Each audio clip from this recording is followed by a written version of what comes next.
बोल धनतरी महाराज की जय। कार्तिक लगते ही तेरस को धनतेरस कहते हैं। धनतेरस के दिन एक मिट्टी का दीपक बना ले। बाद में रात को जीवने के बाद सिर्फ औरतें दीपक का पूजन करें और दीपक में तेल डाल उसमें 4 बत्ती एक कोडी में छेद कर दीपक जला दे। जल का छींटा दे, रोड़ी चावल 4 सुहाड़ी, थोड़ा सा गुड़, फूल, दक्षिणा, धूप रख दे। 4 फेरी देकर बाद में दीपक उठाकर अपने घर के आगे रख दे। सुबह दीपक में से कोडी निकाल कर रख ले। यदि धनतेरस के दिन आपके घर में पुराना बर्तन हो तो उसको देकर नया बर्तन ले आए। हो सके तो चांदी का बर्तन भी मंगवाना चाहिए। एक दिन भगवान विष्णु मृत्यु लोक में विचरण करने के लिए लक्ष्मी जी सहित भूमंडल पर आए।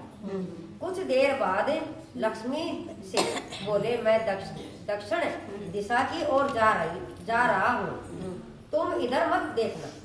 यह कहकर जो ही भगवान ने राह पकड़ी त्यों ही लक्ष्मी जी पीछे पीछे चलते। कुछ ही दूर पर सरसों का खेत दिखाई दिया। उसके बाद ऊख तोड़कर चूसने लगे। ईख नहीं लिख रहा, किसी ऊख लिख रहा है। ईख तोड़कर चूसने लगे। तत्क्षण भगवान लौट आए और यह देखकर लक्ष्मी पर क्रोध होकर श्राप दिया कि जिस किसान का ये खेत है 12 वर्ष तक उसकी सेवा कर। ऐसा कहकर भगवान क्षीर सागर चले गए और लक्ष्मी ने किसान के यहाँ जाकर उसे धन धान से पूर्ण कर दिया। तत्पश्चात 12 वर्ष के बाद लक्ष्मी जी जाने के लिए तैयार हुई, किंतु किसान ने रोक लिया। भगवान जब किसान के यहाँ लक्ष्मी जी को बुलाने आए तो किसान ने लक्ष्मी जी को नहीं जाने दिया। तब भगवान बोले, तुम परिवार सहित गंगा जाकर स्नान करो और इन पौड़ियों को भी जल में छोड़ दे। जब तक तुम नहीं लौटोगे तब तक मैं नहीं जाऊंगा। किसान ने ऐसा ही किया। जैसे ही उसने गंगा में पौड़ियां डाली वैसे ही गंगा में से 4 चतुर्भुज निकली और पौड़ी लेकर चलने को उदित हुई। जब किसान ने ऐसा आश्चर्य देखा तो गंगा जी से पूछा कि ये 4 भुजा किसकी थी। गंगा जी ने बताया कि हे किसान, ये 4 हाथ मेरे ही थे। तूने जो पौड़ियां मुझे भेंट की है वे किसकी दी हुई है। किसान बोला, मेरे घर में 2 सज्जन आए हैं, उन्होंने ही मुझे दी है। गंगा जी बोली, तुम्हारे घर जो स्त्री है वह लक्ष्मी है और जो पुरुष है वो भगवान विष्णु। तुम लक्ष्मी जी को न जाने देना, नहीं तो पुनः उसी भांति निर्धन हो जाओ। यह सुनकर जो वह घर लौटा तो भगवान से बोला कि मैं लक्ष्मी जी को नहीं जाने दूंगा। भगवान ने किसान को समझाया कि इनको मेरा श्राप था जो कि 12 वर्ष से तुम्हारी सेवा कर रही है।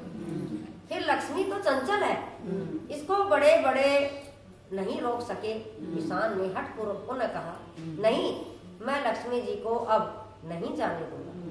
इस पर लक्ष्मी जी ने स्वयं भगवान के ही कहा कि हे किसान, यदि तुम मुझे रोकना चाहते हो, लक्ष्मी जी बोली, तो सुनो, कल धनतेरस है, तुम अपना घर स्वस्थ रखो, रात्रि में घी का दीपक जलाकर रखना, तब मैं तुम्हारे घर आऊंगी। उस समय तुम मेरी पूजा करना, किंतु मैं तुम्हें दिखाई नहीं दूंगी। किसान ने कहा, ठीक है, मैं ऐसा ही करूंगा। इतना कहा और सुन लेने के बाद लक्ष्मी जी 10 दिशाओं में फैल गए। भगवान देखते ही देखते रह गए। दूसरे दिन किसान ने लक्ष्मी जी के कथा अनुसार पूजन किया।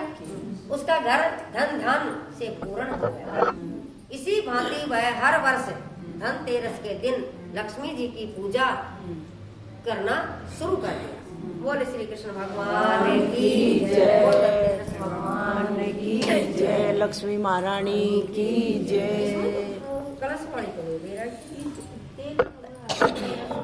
तेल को जड़े चौक तेल को जड़े से